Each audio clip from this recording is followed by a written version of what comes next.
Hello everyone and welcome to the Tavern. I'm the cyber new type with unnecessarily high standards, the Dapper Bard.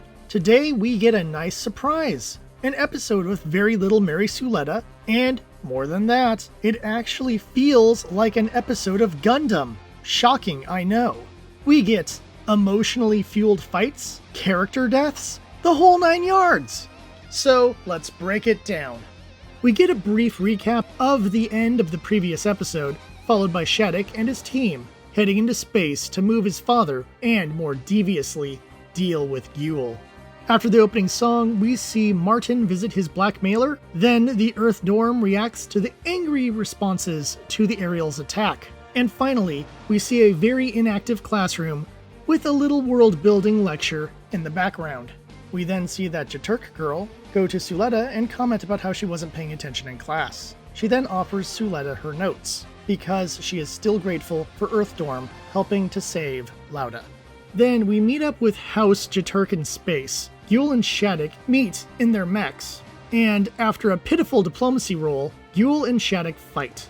This leads Guel's team to launch in order to assist, and Shattuck's angels do likewise. I'll admit, it's nice to see a mech battle in this space opera mech battle series. Imagine how good the show could have been if we had more emotionally heated mech battles over high-stakes issues. You know, like any other Gundam series. At the school, we find out that yes, the room that Student Krump was in is actually something of a prison. When the battle starts, Shattuck lets them go, and they all run out, with Noria heading to her Gundam, and everyone else doing other stuff, I guess. Wait, I thought the point of holding on to their group was to keep them safe from the law, but sending them out puts them in the line of fire. I guess Shattuck just knew that Noria, and possibly Elon, would get in their Gundams and wreck the guard forces at the school? The big question is, why attack the campus in the first place? Sure, it's a distraction, but it really doesn't help Shattuck in his current situation. My best guess is that he let them out because he realized he'd been found out, and there was no point in keeping 2 Gundam pilots locked up. That being said, wouldn't it be better to take them with? Imagine if he had both Noria and Elon assisting him in his battle against Guel. That would have been a curb stomp. Instead, he lets them run buck wild, not knowing exactly what they will do or who they will kill. It's just bad strategy, especially if they could be valuable assets to your assault force. And instead, this is what we get. Great. Anyhow, Elon tries to stop Noria because I guess he cares about her now? She gives a little rant about how everyone she knows is dead and how Spacians are horrible, before powering up the Lafrith Thorn and launching. She takes the drones with her and begins wreaking havoc on the campus. Meanwhile, the students attempt to evacuate. Defense reinforcements show up to battle Noria, who continues to rage. We get a minor bit of misplaced levity with that Jaturk girl talking about how Lauda owes her a date because of all the trouble she's been going through. Because, you know, when the campus is being shot up by a maniac, that's the one thing you should be thinking about. Although, let's face facts, this scene really exists as a death flag for this character. Sadly, it's for a character we know very little about. Perhaps we could have gotten to know this character if only there were 19 previous episodes with which to work with. But alas, there were only 19 previous episodes in order to... Wait a second. It's almost as if this show is poorly written. Weird.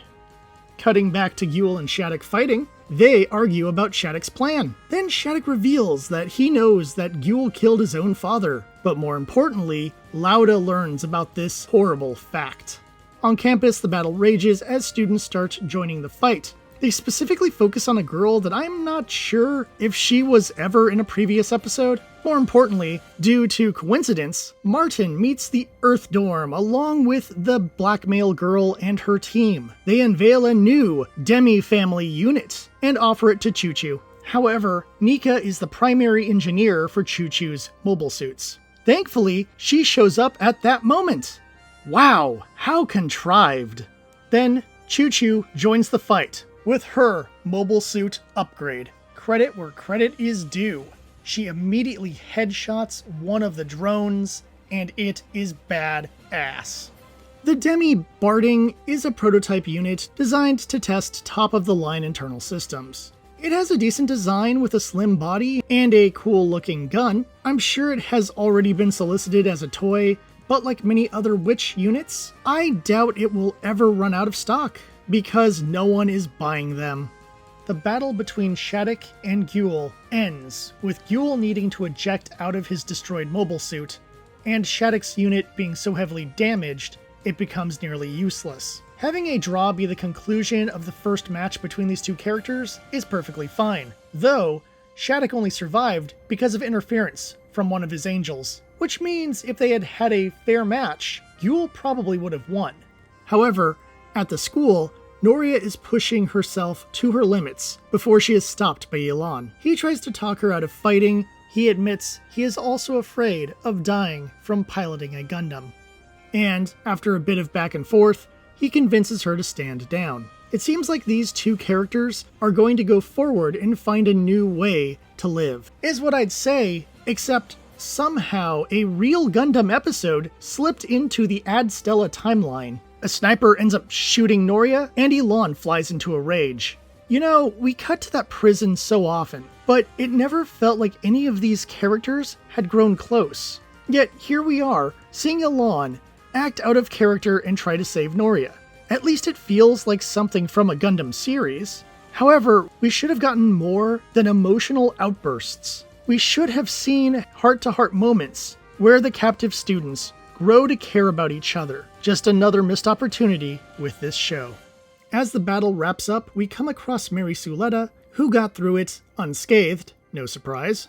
But sadly, that Jaturk girl, I'm sure she has a name, but I don't care, is crushed by rubble. It's as if that whole out-of-place conversation I mentioned earlier was done to set up her death. This would have had way more impact if she actually had a character. Likely, this will have an impact on Guel or Lauda, but since they aren't here, we don't get to have that moment. We fade to credits with Earthdorm trying to clear away the rubble and see if they can save any other students. I'll admit it, when I get an easy episode like this, it is a nice change of pace. I still have major issues with the show, but this was a rare episode where I didn't have to break something down in order to explain how bad the show is. Well, I mean, I didn't have to do it that many times, at least. That being said, killing off a character with no real personality doesn't move the needle at all, and Noria went out like a chump. Again, this episode feels like it should have happened at least 10 episodes ago, so that we could have had things moving forward instead of the endless stagnation that the show was up until this point.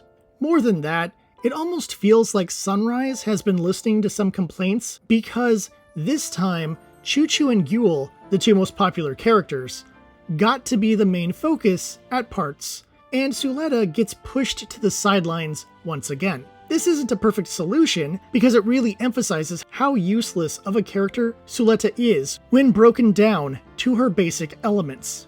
But if more relatable characters take the spotlight, then I'm fine with it. Before closing out, I do want to note that 1 or 2 good episodes does not make a good series. The gestalt of the show is still horrible, but I'll take a good episode now and then to make reviewing this show so much easier. Thank you to all the new subscribers. Thank you for watching, and I'll see you at the tavern.